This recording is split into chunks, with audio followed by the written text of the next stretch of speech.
দাফনের পরদিনও আপসীন অভিভাবক বেগম খালেদা জিয়ার সমাধিস্থলে ভিড় করেন সর্বস্তরের মানুষ, জানান ফুলেল শ্রদ্ধা।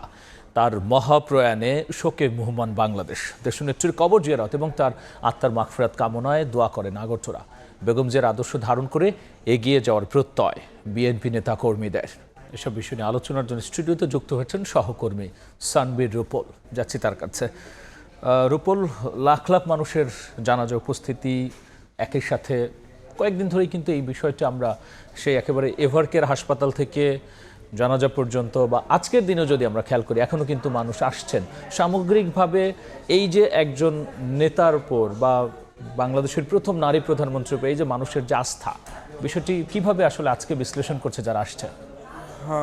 রাবি দীর্ঘ 1 মাস 10 দিন এভারকেয়ার হাসপাতালে তিনি ভর্তি ছিলেন এবং শেষ পর্যন্ত 30 ডিসেম্বর মারা গেলেন।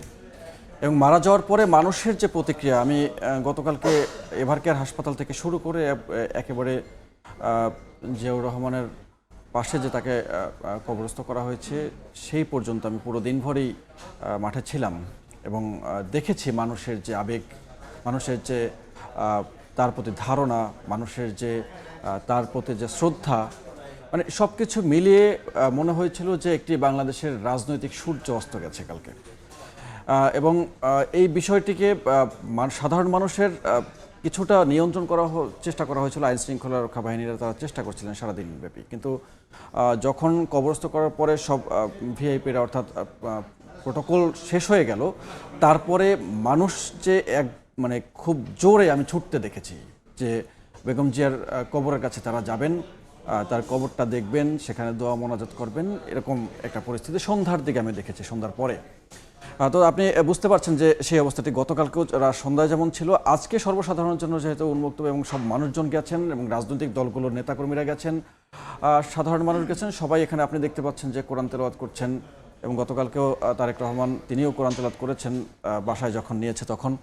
এবং আপনি এই দেখবেন যে 3 দিনের যে রাষ্ট্রীয় শোক ঘোষণা করা হয়েছে এবং তার বাইরে বিএনপির পক্ষ থেকেও 7 দিন এই শোকাবহ পরিবেশ বজায় থাকবে এবং সারা দেশের বিএনপি কার্যালয়গুলোতে দোয়া খতম মোনাজাত এগুলো করা হবে এবং সৃষ্টিকর্তার কাছে তার আত্মার মাগফিরাত কামনা করা হবে। এবং আজকে দিনভরও চলছে এবং তার যে দুটি রাজনৈতিক কার্যালয়, একটি রাজনৈতিক কার্যালয়, আরেকটি তার নিজস্ব কার্যালয় ছিল, সেই দুটি বিএনপির কার্যালয় ঢাকার মধ্যে, সেটি এখন আসলে কার্যত একটি শোকাবহ পরিবেশ বিরাজ করছে এবং জাতীয় পতাকাও অথনমিত অবস্থায় আছে এবং যারা আসছেন শোকের বইয়ে সই করছেন, তার সঙ্গে থাকা স্মৃতিচারণ করছেন।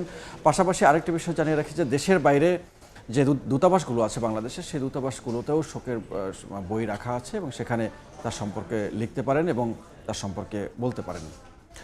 সেক্ষেত্রে রূপল, সামগ্রিকভাবে তাদের একটা দলের বিশাল হাল ছিল, সেই জায়গাটা যে পরিবর্তনটা এখন হবে সেটি কিভাবে আসলে বিএনপি সামাল দিবে সে বিষয় নিয়ে কি কথা উঠছে? যদিও এখনো সেই সময়টা আসেনি, হয়তো সেই সময়টা আসেনি, হয়তো এই শোকের মধ্যে সেই ধরনের কথা বলতে গেলেও আমাদেরও একটু কেমন দ্বিধা লাগে, কিন্তু বাস্তবতা হলো এই যে এই বিষয় নিয়ে আসলে ভাবতে হবে। পৃথিবী চলমান, আমরা শোকাহত এবং তার জন্য আমরা দোয়া করছি, কিন্তু এখন এই মুহূর্তে যে পরীক্ষিত রাজনৈতিক ছায়া বিএনপি হারিয়েছে, সারা দেশের রাজনৈতিক অঙ্গনে শোকের ছায়া নেমেছে, কিন্তু বেগম জিয়ার প্রয়াণে এখন সবচেয়ে বড় বাস্তবতা বিএনপির নতুন নেতৃত্ব ও ভবিষ্যৎ। বিশ্লেষকরা যারা বলছেন যে নতুন নেতৃত্ব সামনে বড় চ্যালেঞ্জ, দলের শৃঙ্খলা, সামনে আসা নির্বাচন, কূটনৈতিক টানাপোড়েনের উত্তর। তো এই নিয়ে একটি প্রতিবেদন আছে, আমরা বিস্তারিত প্রতিবেদনও দেখে নেই। বেগম খালেদা জিয়ার চলে যাওয়া বাংলাদেশের রাজনীতিতে এক মহাকালের সমাপ্তি, যে কাল জাতীয়তাবাদ, ধর্মীয় মূল্যবোধ ও গণতন্ত্রের প্রশ্নে আপোষহীন ছিল। বুধবার তার শেষ বিদায়ে আবারও প্রমাণিত হয় যে তিনি কেবল বিএনপি নয়, জাতীয় ঐক্যের প্রতীক হয়ে উঠেছিলেন। শোকের মধ্যেই সামনে নিদারুণ বাস্তবতা। পরীক্ষিত রাজনৈতিক ছায়া হারানোর পর কেমন হবে বিএনপির নেতৃত্ব?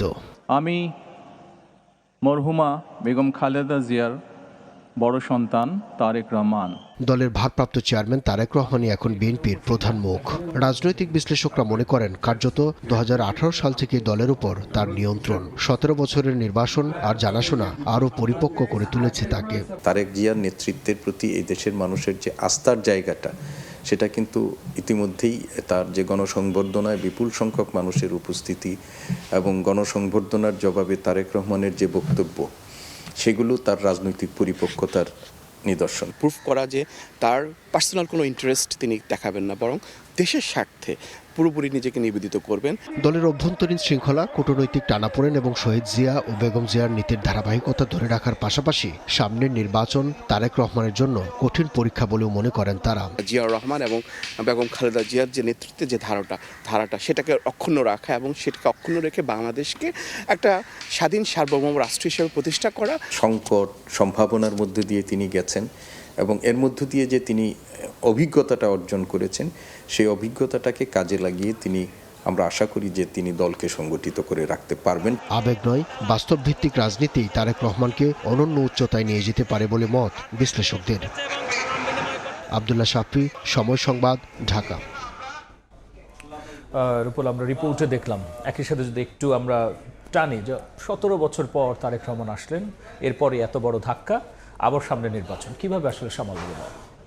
রাবি, একটি বিষয় হচ্ছে বাংলাদেশ কিন্তু একটি নেতৃত্ব সংকটের মধ্যে পড়েছে, এটি বলাই যায়। তো সেক্ষেত্রে বাংলাদেশের এই মুহূর্তের একটি স্বপ্নের বাতিঘর হয়ে উঠেছেন তারেক রহমান এবং সেই স্বপ্নকে বাস্তবায়ন করার জন্য বাংলাদেশকে এগিয়ে নেওয়ার জন্য তারেক রহমানকে আসলে নেতৃত্ব দিতেই হবে এবং আগামীতে বিএনপির দলের যে কাণ্ডারি এবং তার যে বিএনপিকে আমি যদি বলি একটি নৌকা, এবং সেই নৌকার মাঝি হলেন এখন তারেক রহমান, এবং সেই জায়গাটি রাজনীতিতে আসলে টেনে নিয়ে যাওয়া এবং বাংলাদেশের বাংলাদেশের এখন অভিভাবকত্ব কায়েম করা এবং সেই জায়গাটা সামনের দিকে এগিয়ে নিয়ে যাওয়া এবং মানুষের যে অধিকার, মানুষের যে ভাতের অধিকার, ভোটের অধিকার, নাগরিক অধিকার, সামাজিক অধিকার এবং মানুষ চায় সম্মান, এবং এই সব কিছু মিলিয়ে বাংলাদেশের মানুষ মাথা উঁচু করে কিভাবে দাঁড়াতে পারবে, সেটি কিন্তু একটা চ্যালেঞ্জ এবং বিএনপির জন্য চ্যালেঞ্জ হয়ে দাঁড়াবে যে সামনের নেতৃত্বে ভারপ্রাপ্ত চেয়ারম্যান তারেক রহমানকে আমরা ধরে নেই যে তিনি ভবিষ্যৎ চেয়ারম্যান বিএনপির, এবং বেগম জিয়ার প্রয়াণে এখন যে বাস্তবতা সামনে এসেছে তাকেই নেতৃত্ব দিয়ে এগিয়ে নিতে হবে এবং দলের যে বিশৃঙ্খলাগুলো আছে, সামনে নির্বাচন মাত্র 1-1.5 মাস বাকি আছে, খুব কম সময়, এবং নানা রকমের গুঞ্জন এবং কূটনীতিক টানাপোড়েনের কথাও বিভিন্ন সময় শোনা যায়, এবং সব কিছু মিলিয়ে এই চ্যালেঞ্জগুলোকেই আসলে সবচেয়ে বড় চ্যালেঞ্জ হিসেবে ধরে নেওয়া যায় এবং এই চ্যালেঞ্জগুলোকে সামাল দিতে পারলে নিশ্চয়ই শহীদ প্রেসিডেন্ট জিয়াউর রহমান এবং বেগম জিয়া তারা যেভাবে করে এই পৃথিবী থেকে বিদায় নিয়েছেন মানুষের ভালোবাসায় সিক্ত হয়ে এবং মানুষের কাছাকাছি গিয়ে যে রাজনীতি করার অধিকার প্রতিষ্ঠিত করার যে লড়াই তারা সংগ্রাম করেছেন এবং সেটি ধারাবাহিকতা যদি রক্ষা করা যায় তাহলে নিশ্চয়ই তিনিও এক অবিসংবাদিত নেতা হিসেবে বাংলাদেশে আবির্ভাব করতে পারেন। রূপল, অসংখ্য ধন্যবাদ আলোচনায় যুক্ত হওয়ার জন্য। বেগম খালেদা জিয়ার মহাপ্রয়াণ এবং এরপরে দল গোছানো, সামনে নির্বাচন এবং নানা ধরনের টানাপোড়েন কিভাবে সামাল দিবে বিএনপি এবং সামনে নেতৃত্বের আসনেই বা আসবে কে, এসব বিষয় নিয়ে বিস্তারিত আলোচনার জন্য স্টুডিওতে যুক্ত হয়েছিলেন সহকর্মী সানবীর রূপল।